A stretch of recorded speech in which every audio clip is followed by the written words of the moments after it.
గద్దర్ తనయురాలు అయినటువంటి వెన్నెలక్క మనతో ఉన్నారు. ఉద్యమకారులకు గౌరవకార్థకంగా మీకు దక్కింది అనుకోవచ్చా పదవి? నాకు ఇచ్చిన ఈ బాధ్యత కళాకారులకు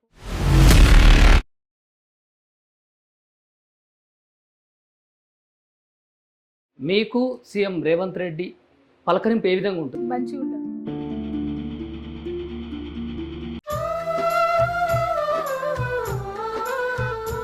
మీరేమో అట్లా నాయకుడిగా ఎదిగారు, మాట మీద నిలబడ్డాడని మీరు అంటున్నారు.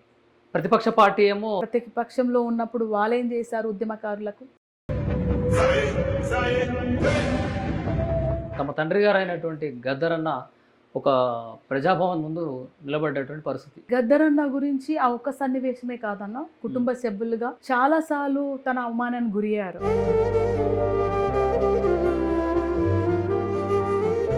ఇప్పుడు కొత్త పార్టీ కూడా వచ్చింది, టిఆర్ఎస్ అంటూ.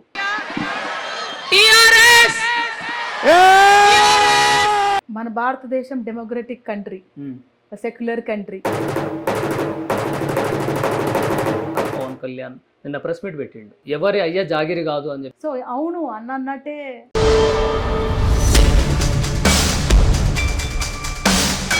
తెలంగాణ 60 ఏళ్ళ ఇక్కడికి వచ్చేసి ఇక్కడ కూడా నేను తగ్గేది లేదని చెప్పేసి తెలంగాణలో జనసేన ఉంటుంది, మేము పోటీ చేస్తాం. ఆడుంటా ఈడుంటా అని మీరంటే ఏడ కాకుండా పోతుంది బతుకు. గద్దరన్న బతుకున్నప్పుడు మీరు ఏం చేశారు, ఇప్పుడు మాట్లాడుతున్నారు అని అన్నాడు. అది పవన్ కళ్యాణ్ అన్నగారు, గద్దరన్న గారి సాన్నిధ్యం. అది పవన్ కళ్యాణ్ నా తమ్ముళ్ళు అంటాడు, చాలా ఇష్టం. నేను వాడంటే కూడా నేనే చాలా ఇష్టం. వాళ్ళిద్దరి ఇంటిమేసి పెద్దగా తెలియదు. మీ పేరులో ఉన్నటువంటి వెన్నెల ఉద్యమకారుల కుటుంబాల్లో వెన్నెల కురుస్తుంది అనుకోవచ్చా?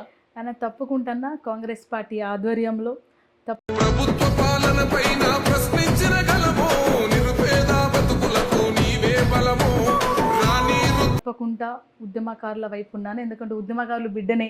గద్దరన్న స్మరించుకుంటూ ఒక్కసారి మీ గొంతుతోటి ఒక పాట. మన తెలంగాణ బిడ్డలందరి కోసం. అమ్మా తెలంగాణమా ఆకలికే కలగానమా, అమ్మ నీకు వందనాలమ్మో, కమ్మని ప్రేమానిదమ్మో. ఎటోలా మట్టి సిప్పవో ఎటోలా మట్టి సిప్పవో గాయదొల్లా గాండ్రో గొడ్డలివో, అమ్మా తెలంగాణమా.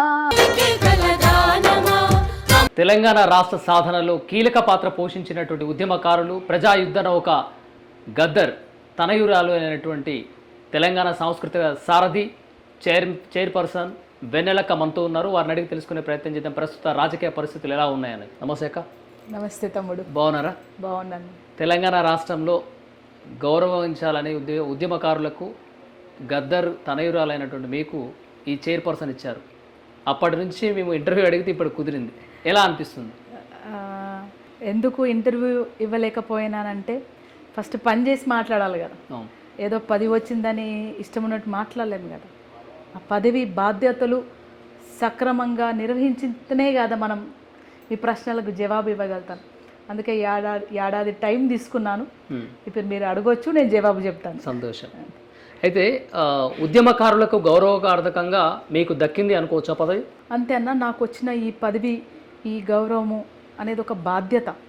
ఇది ఎందుకు వచ్చిందంటే, అది తెలంగాణ ఉద్యమకారులు, కళాకారులకు గౌరవించుకొని, గద్దరన్న బిడ్డ ఒక కళాకారుని బిడ్డ, ఈ కళాకారుల అసోసియేషన్కి వెన్నెల మనం పెడితే బాగుంటుంది అని చెప్పి ఇవ్వడం జరిగింది. సో ఇది ఖచ్చితంగా నాకు ఇచ్చిన ఈ బాధ్యత కళాకారులకు, ఉద్యమకారులకే అంకితం. మీరు ఎన్నికైన తర్వాత ఉద్యమకారులు ఎంతోమంది కలుస్తున్నారు. ఇప్పుడు ప్రత్యేకంగా రాష్ట్ర సర్కారు కూడా ఉద్యమకారులని డాటా తీయాలి అని చెప్పేసి కూడా ఒక ప్రణాళికని రూపొందించింది. ఏ విధంగా సాగుతుంది అది? ఈ మధ్యనే మనకు ఒక తెలంగాణ ఉద్యమకారుల కమిటీ ఫామ్ అయింది. దాంట్లో ఆ కమిటీ ఇప్పుడే కూర్చొని ఒక కార్యాచరణ ఫ్రేమ్ చేసింది.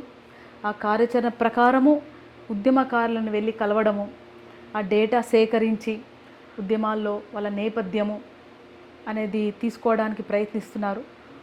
కొన్ని లూప్ హోల్స్ కూడా ఉన్నాయి. ఎందుకంటే ఉద్యమాలలో ఎంతోమంది సాక్రిఫైస్ చేసి చనిపోయిన వాళ్ళు ఉన్నారు. పాపం వాళ్ళ కుటుంబాలు ఎక్కడున్నాయో కూడా తెలియదు. సో అది కొంచెము చేయడం కష్టంగా ఉంది. ఆయన నిజాయితీగా ప్రయత్నిస్తున్నారు. అంటే ఉద్యమంలో పోరాడినటువంటి కుటుంబాల పరిస్థితి ఆగమ్య గోచరమని ఎంతోమంది రోడ్లపాలు అయ్యి ధర్నాలు చేస్తున్నారు. కొన్ని సందర్భాల్లో మీరు కూడా మద్దతు ఇస్తున్నారు వారికి. సీఎం రేవంత్ రెడ్డి దృష్టికి ఏ విధంగా తీసుకెళ్తున్నారు? సీఎం గారి దృష్టికి ఆల్రెడీ ఉంది అని తప్పకుండా ఉద్యమకారులకు అంటే తెలంగాణలో రెండోసారి కాంగ్రెస్ పార్టీ రాగానే సీఎం గారు కళాకారులకు, ఉద్యమకారులకు, విద్యార్థులకు మేము అండగా ఉంటాము, మేము ఖచ్చితంగా మేనిఫెస్టోలో ఏమైతే పొందుపరచామో అవి ఒక్కొక్కటిగా నెరవేరుస్తామని బాధ్యతగా చెప్పడం జరిగింది.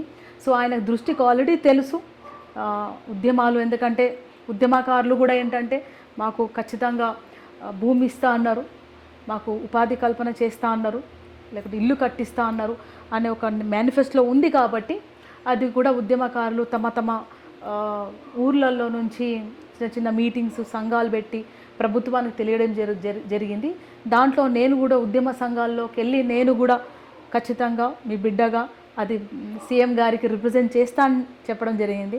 నేను 2-3 సార్లు అనుకోకుండా కలిసినప్పుడు చెప్పడం జరిగింది, బిడ్డ తప్పకుండా చేస్తాను, నువ్వు చెప్పాలా బిడ్డ, నువ్వు చేస్తుంటా కదా, ఏం టెన్షన్ పడకు, ఎక్కడ చిన్న చూపుగా ఫీల్ కాకు, మనం తప్పకుండా మనం ఇచ్చిన మాట నిలబెట్టుకుంటాము అని అన్నగారు చాలాసార్లు చెప్పారు. సో దాని తప్పకుండా తెలంగాణ ప్రభుత్వంలో కాంగ్రెస్ పార్టీ హయాంలో శ్రీ రేవంత్ అన్న ముఖ్యమంత్రి గారు ఉన్నప్పటి నుంచి తను ఏదైతే మాట ఇచ్చారో ఆ మాట ఖచ్చితంగా నిలబెట్టుకుంటారని తెలియజేస్తున్నారు. మీకు సీఎం రేవంత్ రెడ్డి పలకరింపు ఏ విధంగా ఉంటుంది? మంచిగా ఉంటుంది అన్న, చెల్లెలాగా బిడ్డలాగా తీసుకున్నట్టు అనిపిస్తుంటాం. అదే మొన్న అన్నాను కదా అన్న, చాలామంది కళాకారులు, ఉద్యమకారులు అడుగుతున్నారని, అంటే మనం చేస్తాం కదా బిడ్డ, నువ్వు ఎందుకు టెన్షన్ అవుతావు, ఎక్కడ నువ్వు తక్కువ ఫీల్ కావద్దు, మనం అన్నీ చేసి చూపిస్తాం అన్నాం. అంటే ధైర్యాన్ని ఇచ్చారు కదా, నువ్వు ఎక్కడ బాధపడకు, ఫీల్ కావద్దు, మనం అన్నీ చేస్తాం, ఒక్కొక్కటిగా అన్నీ చేస్తాం. ఒక బిడ్డకు ధైర్యం ఇచ్చి జవాబు ఇచ్చినట్టు అనిపించింది.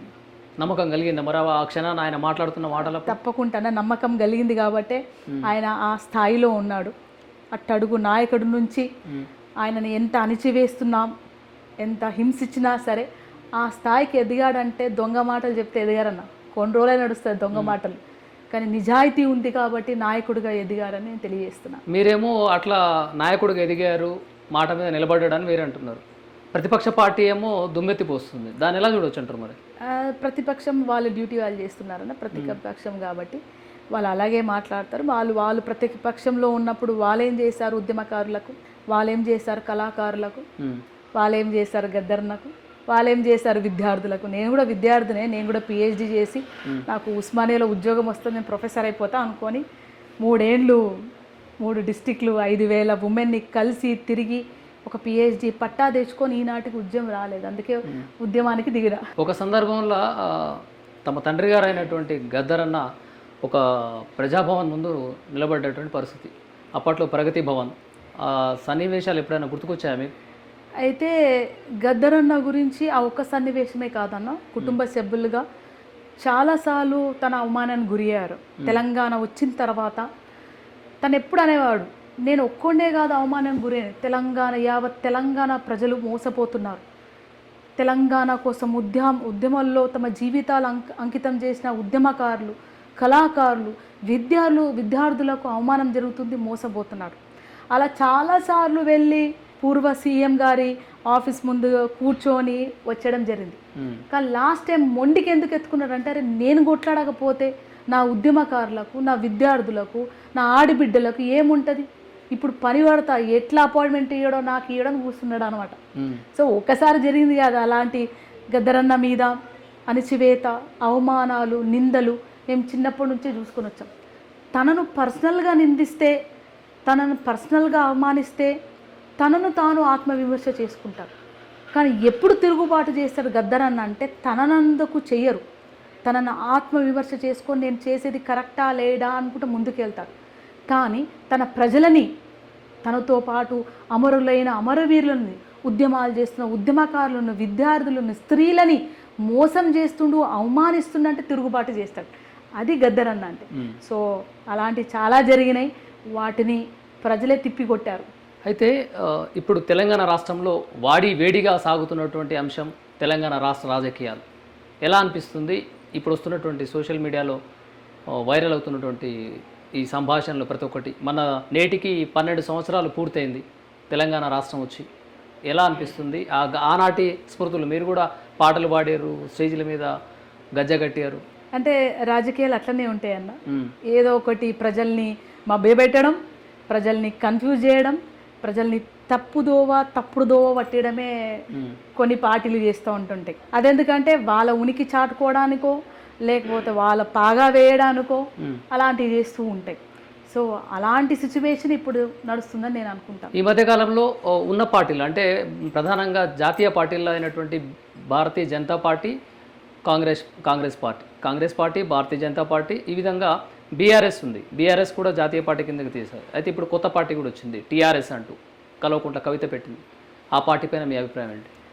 అది నేను మన భారతదేశం డెమోక్రటిక్ కంట్రీ, సెక్యులర్ కంట్రీ. ఎవరైనా పార్టీ పెట్టుకోవచ్చు, ఎవరైనా పార్టీ నడిపించుకోవచ్చు. దాంట్లో నాకు వ్యతిరేకం ఏమీ లేదు. సో కవితక్క కూడా తన వ్యక్తిత్వం, తనకు అణిచివేయబడ్డది ఒక స్త్రీగా, బీఆర్ఎస్తో సొంత బిడ్డగా బీఆర్ఎస్లో తప్పులు జరిగినాయి, రైట్, చూస్తూ మా ఆయన గప్సులు ఉన్నాడు అని చెప్పి అక్కడ వ్యతిరేక తిరుగుబాటుగా తను ఒక పార్టీని షురు చేసింది. ఎన్ని పార్టీలైనా రావచ్చు, ఎన్ని పార్టీలైనా పోవచ్చు, కానీ ప్రజలు గుండెల్లో ఉండేది ముఖ్యం. ప్రజలకు ఎవరు న్యాయం చేస్తే వాళ్ళని నెత్తి మీద భుజాల మీద మోసుకొని వెళ్తారు. అంటే ప్రతిపక్ష పార్టీలు ప్రత్యేకించి ప్రశ్నిస్తే కాంగ్రెస్ సర్కారు అరెస్టుల పాలు చేస్తుంది అని అంటున్నారు. ఇది ఎంతవరకు కరెక్ట్? అది ప్రశ్నిస్తే అరెస్ట్ చేయడం అనేది తప్పనియా? ప్రశ్నించవచ్చు, ఒక వేదిక పెట్టుకొని ప్రెస్ మీట్ పెట్టి ప్రశ్నించవచ్చు, దాంట్లో తప్పేం లేదు. కానీ చిల్లరగా చిచోరగా మాట్లాడితేనే అది ప్రజలని తప్పుదోవ పట్టేయడము, ప్రజల్ని రెచ్చగొట్టడము ఇలాంటివి అవుతున్నవనే తీసుకొచ్చి జైలేస్తారు. అంటే వ్యక్తిగత విమర్శలు చేయకుండా ఉండాలంటారు. వ్యక్తిగత విమర్శలు తప్పకుండా వ్యక్తిగత విమర్శలు చేయొద్దు. నువ్వు రాజ్యాంగపరంగా ప్రజలకి ఏమన్నా నష్టం జరుగుతుంటే మాట్లాడు, దాంట్లో తప్పేం లేదు. అట్లాగే కొన్ని ఉన్నాయి, కొన్ని ఒక తమ్ముడు ప్రశ్నించినందుకు, బీజేపీని తిట్టినందుకు, ఇంకెవరినో అన్నందుకు జైలు వేసారక్క అంటే తప్పకుండా నువ్వు ఒక రిప్రజెంటేటివ్ తీసుకురా పెడదాం, దాని తప్పేం లేదు. అంటే ఈ మధ్య కాలంలో ఒక అధికారంలో ఉన్నటువంటి తనయుడు నేరం చేస్తే ప్రశ్నించారని చెప్పేసి కొన్ని ఛానల్స్ మీద కూడా కేసు వేశారు.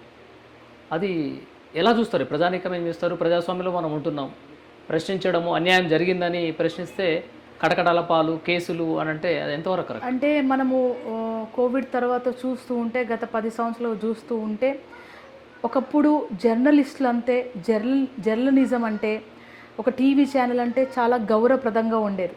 పోలీసుల కన్నా భయపడగానే ఒక జర్నలిస్ట్కి భయపడేవాళ్ళు. ఒక జర్నలిస్టులు తలుచుకుంటే ఆ నాయకుడిని అందలానికి ఎక్కిస్తారు, ఆ జర్నలిజంతో వాళ్ళ ఇన్ఫర్మేషన్తో ఆ నాయకుడిని దించేస్తారు. ఆ గౌరవం ఉండేది. కానీ ఆఫ్టర్ కోవిడ్ ప్రతి ఒక్కరి దగ్గర ఫోన్ ఉండి ఒక యూట్యూబ్ ఓపెన్ చేసుకొని, ప్రతి ఒక్కరు ఒక యూట్యూబ్ ఛానల్ ఓపెన్ చేసుకొని, మాది ఛానల్, మాది ప్రెస్ అని చాలా బెదిరింపులు వచ్చాయి, చాలా బ్లాక్మెయిలింగ్ నడుస్తుంటాయి. సో అవి తప్పు అనే ఉద్దేశంలోని, అంటే అందరు ఉంటారు కదా, అవి తప్పు అనే ఉద్దేశంలో ఇష్టం ఉన్నట్టు అంటే చాలామంది మీరు చూస్తూ ఉండండి, ఛానల్ నడిపేవాళ్ళు, ఛానల్ ఇంటర్వ్యూ చేసేవాళ్ళు చాలా చిన్నపిల్లలు ఉంటారు. ఇప్పుడు చిన్నప్పటి నుంచి గదర్ అన్న గారి కుటుంబంలో పుట్టి పెరిగినందుకు నా అనుభవం వేరు, పాపం తమ్ముడు తీసుకున్న ఇంటర్వ్యూ వేరు. అందుకే నేను మ్యాక్సిమం అవాయిడ్ చేస్తాను చిన్నపిల్లలు కదా. సో అలాంటి విషయంలో అన్లెస్ అండ్ అంటిల్ అంటే అది ఒక కుటుంబానికి సంబంధించిన విషయం, సెన్సిటివ్ మ్యాటర్స్, చాలా సెన్సిటివ్ మ్యాటర్. ఎస్, మనం ప్రూవ్ అయింది జైల్లో పెడతాం, అప్పటిదాకా ఉండని. ఇప్పుడు బండి సంజయ్ అన్న గారి కొడుకు విషయమైనా అలాంటి జరిగింది. ప్రతి ఒక్క గల్లీలో ఆడబిడ్డ హింసకు గురవుతుంది. ప్రతి ఒక్క కార్నర్లో, ఎక్కడో మారుమూల గ్రామాల్లో, పట్టణంలో అమ్మాయిని పట్టుకొని రేప్ చేసి చంపేస్తున్నారు. ప్రతి ఒక్క దగ్గర కుటుంబంలో గొడవ మర్డర్లు అవుతున్నాయి.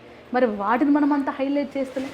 సో ఇక్కడ ఏమంటున్నామంటే, ఏదైనా మనం చేసే ముందు కొంచెము ఆ సిస్టమ్ని సెట్ చేయడానికి వస్తున్నాం అన్నమాట. నడుబిడ్డ నీ రోడ్ పక్కన చుట్టుపక్కల అంటే నీకు ఇబ్బంది అనిపించవచ్చు, కానీ రోడ్ మీద నువ్వు లెఫ్ట్ సైడ్ నడవాలని నేర్పియాలి కదా మనం. సో అది నేర్పించే భాగంలో సిస్టమ్ గత 10 ఏళ్ళుగా నేను ఒక చిన్న ఆర్గనైజేషన్కి హెడ్ ఉండి కూడా ఆ సిస్టమ్ ఫామ్ కాలేదు మన తెలంగాణలో. ఆ సిస్టమ్ సెట్ చేయడానికే మొత్తం రాష్ట్ర ప్రభుత్వం అంతా పనిచేస్తుందని నేను అనుకుంటున్నాను. ఈ నిన్న మొన్నటి రోజుల్లో చూస్తే తెలంగాణ 12 ఏళ్ల రాష్ట్ర ఆవిర్భావ దినోత్సవం సందర్భంగా నేడు జనసేన పార్టీకి సంబంధించిన నాయకులు కొంతమంది జర్నలిస్టుల పైన దుర్భాషలాడారు. అది ఎంతవరకు సమంజసం? అలాంటి మాటలు మేము లీడర్లం మాట్లాడతామని అంటున్నారు. దానికి మీ స్పందన ఏంటి, మీ సమాధానం ఏంటి? ప్రియమైన తెలంగాణ ప్రజలు, తర్వాత రాజకీయ నాయకులు, ప్రజల కోసం పనిచేసే నాయకుడు ఎప్పుడూ నోటికొచ్చినట్టు మాట్లాడడం. నేను ఎంతోమంది గ్రేట్ లీడర్స్ని చూసాం, వాళ్ళతో ఎంతోమంది కానీ ఈ తెలంగాణలో ఏమైపోయిందంటే నోటికొచ్చిన మాటలు అదొక నోరు ఎంత ఉంటే ఊరు మన అన్నట్టు నోరు గాయ చేసుకొని ఒక మంచి వ్యక్తిని, ప్రజల కోసం పనిచేసే వ్యక్తి మీద దాడి జరుగుతుంది. అలాంటి దుర్భాషలు ఆడడం అనేది ఖచ్చితంగా నేను ఖండిస్తున్నాను. అది కాదు కదా మన బిడ్డలకు నేర్పించాల్సింది, అది కాదు కదా మన సమాజం నేర్పించాల్సింది. అంటే ఒక బూతు మాట్లాడేస్తే నీ బిడ్డ కూడా అదే నేర్చుకుంటారు, నిన్ను కూడా అదే అంటారు. సో దీని ఉత్త జర్నలిస్ట్ మీద కాదన్నా, నేను చాలామంది విద్యార్థులు వెళ్ళి ఏమైనా రిప్రజెంటేషన్ ఇస్తుంటే కూడా, లేకుంటే ఇంకేమైనా మాట్లాడుతుంటే కూడా నోటికి వచ్చినట్టు మాట్లాడడం అనేది చాలా తప్పు.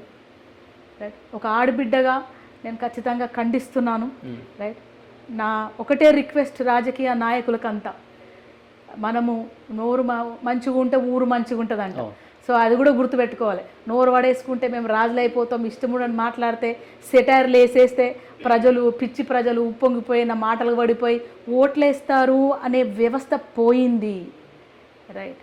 అయితే జనసేన పార్టీకి సంబంధించి ఎప్పుడైతే తెలంగాణలో ఈ యొక్క వేడివాడిగా జరుగుతున్నటువంటి నేపథ్యంలో పవన్ కళ్యాణ్, జనసేన పార్టీ చీఫ్ అయినటువంటి అధినేత పవన్ కళ్యాణ్ నిన్న ప్రెస్ మీట్ పెట్టిండు. తను అన్నటువంటి మాట ఎవరి అయ్యా జాగిరి కాదు అని చెప్పేసి అనే పదం కూడా అన్నాడు. ఇంకొక విషయం ఏంటంటే, నేను భారతదేశ సమానత్వానికి కానీ దానికి సంబంధించినటువంటి ఒక మాట అన్నాడు. దాన్ని ఎలా చూస్తానంటారు? పవన్ అన్న గారు అంటే తెలంగాణ బిడ్డలకందరికీ ఇష్టం ఒక యాక్టర్గా. అట్లాగే గద్దరన్న అభిమానం కూడా ఇష్టం, యాక్టర్లుగా చాలామంది ఇష్టం. గద్దరన్న పేరు ప్రతిసారి గద్దరన్న శిష్యుణ్ణి అని చెప్పుకుంటారు కాబట్టి మనం గద్దరన్నని ఇష్టపడే వాళ్ళందరూ ఆయన గౌరవిస్తాం. ఆ గౌరవం ఎప్పటికీ ఉంటుంది. అది మన తెలంగాణ బిడ్డలు, మనం నాటకాలు అయ్యాం, ఒక మాట ఉంటే ఒక మాట మీదనే ఉంటాం. సో ఆ గౌరవం ఎప్పటికూ ఉంటుంది కాబట్టి దాన్ని ఎప్పుడు మనం తక్కువ చేయం. కాకపోతే తెలంగాణ సెంటిమెంట్ చాలా బలమైనదన్న. ఒక రోజో 2 రోజులో 3 రోజుల నుంచి వచ్చింది కాదు. ఎన్నో ఉద్యమాలు చేసి, ఎన్నో త్యాగాలు చేసి, ఎంతో రక్తం చిందించిన ప్రతి ఒక్క కుటుంబం కన్నీళ్ళు, ఆవేద, ఆశ తెలంగాణ. సో అవును అన్నట్టే మా తాతలు ముత్తాతలే తెలంగాణ కోసం కొట్లాడినారు. మా నాయన తెలంగాణ రావాలని కొట్లాడు, 60 ఏళ్ళ కళ కదా ఉన్నది. మా నాయన కొట్లాడిన తెలంగాణ తెచ్చినారు, మా కోసం తెచ్చినారు. అందుకే మేము తెలంగాణ బిడ్డలు, మాదేది రేపు మా బిడ్డలకు వస్తుంది. అది వెరీ సింపుల్ అన్న. కొట్లాడి సాధించుకున్న తెలంగాణ దొంగ లెక్కలు, లంగ లెక్కలు చేస్తే రాదు. తెలంగాణ కూడా భారతదేశంలో ఒక భాగమే కదా అని అంటున్నారు. అందుకే తెలంగాణ భారతదేశంలో భాగం కాబట్టి తెలంగాణ ఈ set to be mini India. ఇక్కడ ఆంధ్రోలు వచ్చి ఉన్నారు, ఇప్పటి నుంచి కాదు, చరిత్ర చూసుకుంటే మార్వాడీలు వచ్చి ఉన్నారు, మా కంటోన్మెంట్ అంతా సమ్ తమిలియన్సే. అక్కడ చిన్నప్పుడు తమిలియన్స్ రానియకపోతే గద్దరన్న, జననాట్య మండలి, రైట్, మా నక్సలైట్లు అన్నలంతా వాళ్ళు నిలబడి తమిలియన్స్కి అందరికీ ఇల్లు వేయించారు. ఇప్పుడు కంటోన్మెంట్ మొత్తం అంతా తమిళ్ బ్యాచ్. అవును. సో కర్ణాటక వాళ్ళు, కేరళేట్స్, రైట్, ఇప్పుడు చూస్తే గత 10 సంవత్సరాలుగా ఉత్తరప్రదేశ్, రాజస్థాను, మహారాష్ట్ర అందరూ వచ్చి ఇక్కడ ఉన్నారు. సో వాళ్ళు ఇక్కడికి వస్తున్నారు, ఇక్కడ బతుకుతున్నారు, వాళ్ళ జీవనం కొనసాగిస్తున్నారు, స్థిర నివాసం ఉంటున్నారు, బిజినెస్లు చేసుకుంటున్నారు. మనం వాళ్ళ కూలోలుగా పనిచేస్తున్నాం, మన మీద పెత్తనం చేసి అంచివేస్తున్నాం. కానీ తెలంగాణ బిడ్డలు ఎప్పుడు నో అనలేదు వాళ్ళని. మన ఉద్యోగాల కంటే మన తెలంగాణ వాళ్ళకు క్యాబ్ డ్రైవర్ లేరు. మీరు యూపీ పెరగడు చూస్తే 100 మంది ఉంటారు cab drivers. So yes, we are Indians, always Indians.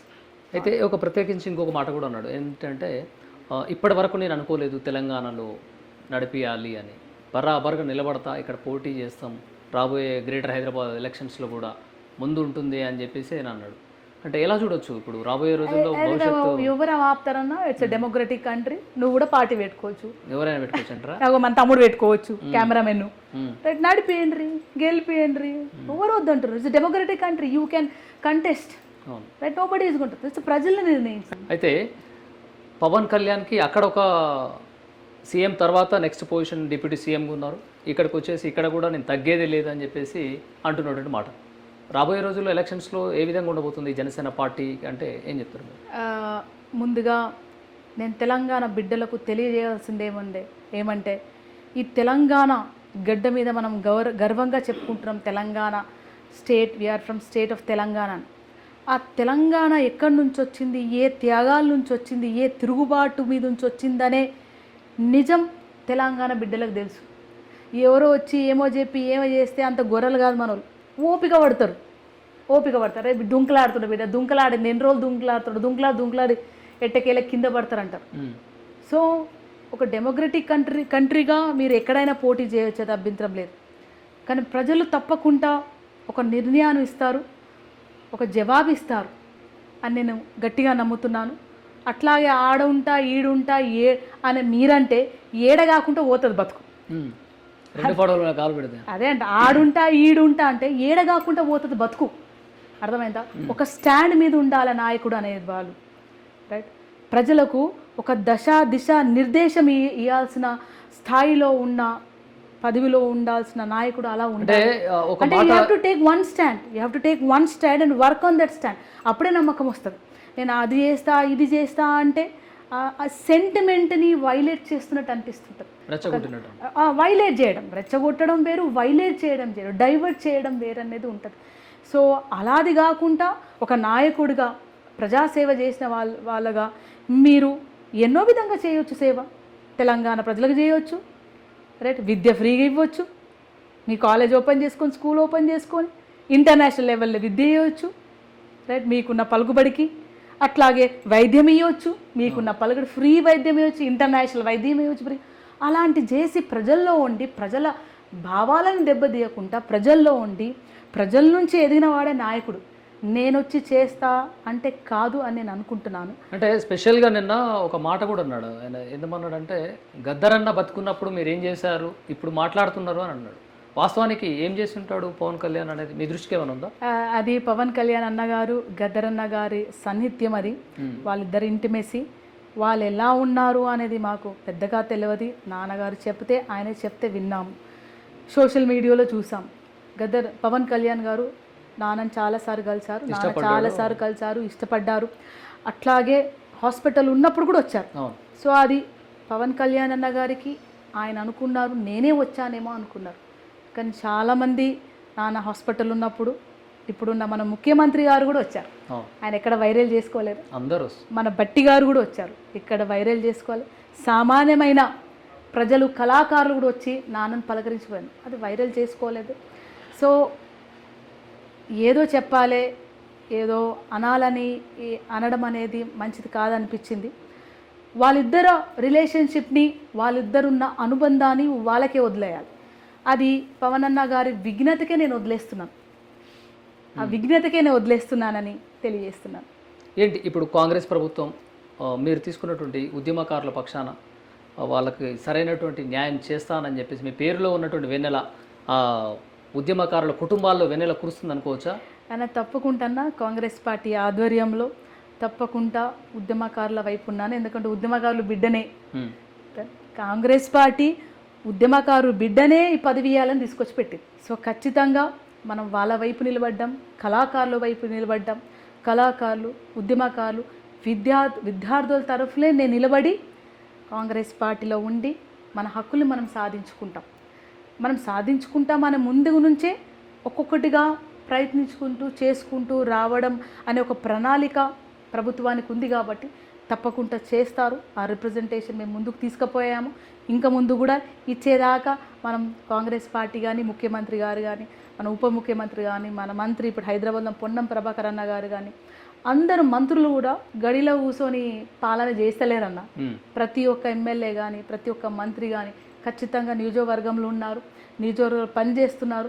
వారంలో ఎవ్రీ ఫ్రైడే, సాటర్డే, సండే వాళ్ళు నియోజకవర్గంలోనే ఉంటారు, హైదరాబాద్లో ఉండరు. సో అట్లా గ్రౌండ్ లెవెల్లో ప్రజల్లో ఉండి పనిచేస్తున్నారు. ప్రజలకు పనిచేయాలి అనేది ఒక భావన నేను పర్టికులర్గా ఉండి నేను చూస్తున్నాను కాబట్టి నేను అంత గట్టిగా చెప్పగలుగుతున్నాను. తప్పకుండా కాంగ్రెస్ పార్టీ ప్రజల వైపే, మీ వెన్నెల, మీ గద్దరన్న బిడ్డ కూడా ప్రజల వైపే ఉంటుందని తెలియజేస్తున్నాను. ఇప్పటి వరకు ఉద్యమకారుల కుటుంబాలను ఎంతమందిని కలిసారు మీరు? నేను ఒక 10-15 మందిని కలిసా అంతే. ఎలా ఉంది వాళ్ళందరూ మీ అంటే వెంట 10-15 నడుస్తున్నారా? ఉద్యమకారులంటే అప్లికేషన్ డైరెక్ట్ గా ఇంటికి వెళ్ళకుండా మీటింగ్స్ లో కలవడం, ఫోన్లో అయితే ఇక వందలాదిగా మాట్లాడడం. ఆ ఊరికి వెళ్ళినప్పుడు అంటే నేను నాన్న చనిపోయినప్పటి నుంచి ఇప్పటిదాకా ఒక 2.5 years నుంచి 1000 మందిని కలిసినాం. అంటే ఆల్మోస్ట్ ఆల్ ఒక 1000 ఇల్లు, నిన్న పోయి ఒక 4 ఇల్లు పోయేసి వచ్చాం. కానీ మెయిన్ లీడర్స్ మాత్రం ఒక 10-15 మంది వెళ్ళి వాళ్ళతో మాట్లాడి, జేఏసీ నాయకులతో మాట్లాడి అలా పర్టికులర్గా ఇంటికి వెళ్ళవలసి వచ్చింది. లేకుండా బయట కలవడం అందరూ. ఇప్పుడు మీరు కూడా ఉద్యమకారుడే, నేను కాదన్నాను కదా, మిమ్మల్ని కలిసినా కదా, మీకు టైం ఇచ్చినా కదా, అట్లా. అయితే మీరు ఈ చేస్తున్నటువంటి పోరాటం ఉద్యమకారులకి అండగా నిలవాలనుకుంటున్నారు, అండగా నిలుస్తారని ఆశిద్దాం. ప్రధానంగా రాబోయే రోజుల్లో కూడా మీరు ఏ ప్రోగ్రాం చేసినా, అంటే ఎవరైనా ఉద్యమకారులు చేసినా, ఇంకెవరైనా అన్యాయం జరిగిందని ఏదైనా ధర్నా చేసినా కూడా మీ వంతు పాత్ర మీరు నెరవేరుస్తున్నారు. కానీ ఎందుకు మీడియా ముందు అంటే ఎవరైనా మాట్లాడినప్పుడు మీరు ఎక్స్పోజ్ చేయట్లేరు ఎందుకు అనేది కొంతమంది మమ్మల్ని అడుగుతున్నటువంటి ప్రశ్నలు. అదే ఎందుకు అట్లా? అంటే నేను మామూలుగా పని చేసుకుంటూ పోతుంటాను, రైట్. ఊరికే మీడియాకి వచ్చి పని చేసేటోళ్ళే కనబడాలి కదా, పని చేసుకుంటూ. కానీ సమ్ టైమ్స్ అన్న ఫస్ట్ పునాదుల మీద మన మన మన ప్రూఫ్ ఉండాలి. అంటే నేను మీడియాకే ఇంకొకటి ఏమైపోయిందంట, మీరు ఫోన్ని నమ్ముతారా, ఒక ఇన్స్టాగ్రామ్ని, యూట్యూబ్ని, ఒక ఛానల్ని నమ్ముతారా, మనిషిని నమ్ముతారా? మనిషిని నమ్మాలి. సో మనిషిని నమ్మాలంటే నేను ప్రాక్టికల్ పోతున్నా. అప్పుడు నేను ఆధునిక కాలం మారిపోయింది, అంతా సోషల్ మీడియా మాధ్యమాలనే తిరుగుతుంది చక్కెర జీవితాలన్నీ కూడా. అందరూ ప్రజలే నన్ను వైరల్ చేస్తున్నారన్న. ఈరోజు నేను చిన్న ఇన్స్టాగ్రామ్లో పెట్టిన, అన్న అట్లా కాదన్న, ఇది ప్రజల తెలంగాణ బిడ్డల్ని ఇట్లా అవమానించాకన్నా పెట్టినందుకు ప్రజలే ముందుకు తీసుకుపోతున్నారు. ఇప్పుడు మీరే వచ్చినారు, నేను పిలిచి నేనే ఇవ్వలేదు కదా. సో అంటే ఇప్పుడు ఏమైపోయిందంటే టెక్నాలజీ వచ్చింది, కానీ గాలిలో పనిచేయడం కాదన్న, మన బిడ్డల్ని భూమి మీద నిలబెడతాం. గ్రౌండ్ లెవెల్ నుంచి పని చేసుకుని వస్తే పునాదులు గట్టిగా ఉంటాయని నేను నమ్ముతాను. అట్లా అనమాట. సో ప్రజల్లో ఉండి గద్దరన్నకు ఏ యూట్యూబ్ ఛానల్ లేదు, ఏ ప్రెస్ లేదు, ఏ మీడియా లేదు, మాఫియా లేదు, తోఫియా లేదు. కానీ ప్రజలు లక్షలాదిగా ఆయనను గుండెల్లో పెట్టుకున్నారు, వేలాదిగా గుండెల్లో పెట్టుకున్నారు. ఇప్పుడు నేను పోతున్నా గద్దరన్న బిడ్డ అంటే పిలిచి బువ్వ పెట్టి ధైర్యం ఇస్తారు నాకు. సో ఆ ప్రజల్లో నుంచి అంటే ఒక గద్దరన్న బిడ్డగానే ప్రజలకి తెలుసు. కానీ నేను వచ్చినాక నేను ఇండివిజువల్గా ఏంది, అందరు రాజకీయ నాయకుల సీట్ వచ్చింది పోయింది అన్నట్టు ఉండొద్దు. మనం ఎందుకోసం వచ్చాం, ఒక ప్రజా ఉద్యమకారుడు ఆశయం తీసుకుపోవడానికి వచ్చాం. ఆ ఆశయం ఏంటి అంటే నేను రోజు ఇంట్లోనే కూర్చొని ఒక యూట్యూబ్ ఛానల్ రిలీజ్ అట్లా గాల్లే నింపుతారు, ఇంకొకళ్ళు ఇంకేమైనా పెట్టిరు అనుకో అది నమ్ముతారు. అదే పర్సనల్గా వచ్చి నిన్ను కలిసి నువ్వు మాట్లాడితే నీ మనసులో నా పట్ల ఉన్న ఒక భావజాలం, అభిమానం అనేది నీ స్థిరంగా నిలబడిపోతాయి. యూట్యూబ్లో నా గురించి ఎన్ని చెడ్డా చెప్పినా కానీ అప్పుడు మీరు అంటారు మా గురించి మాకు తెలుసు, ఏం మాట్లాడుతున్నావా అని మీరు తిరుగుబాటు చేస్తారు. సో గద్దరన్న నమ్మిన ప్రజల్లో ఉండాలి నాయకుడు అన్నాడు. ప్రజలే నీ మార్కెటింగ్ చేస్తారు, ప్రజలే నీ నాయకుడిని చేస్తారు, ప్రజలే నేను ముందుకు తీసుకుపోతారని చాలా గట్టిగా నమ్మి చాలా మందికి నేను అదే సజెషన్ చేసుకుంటే, first you work at the ground level.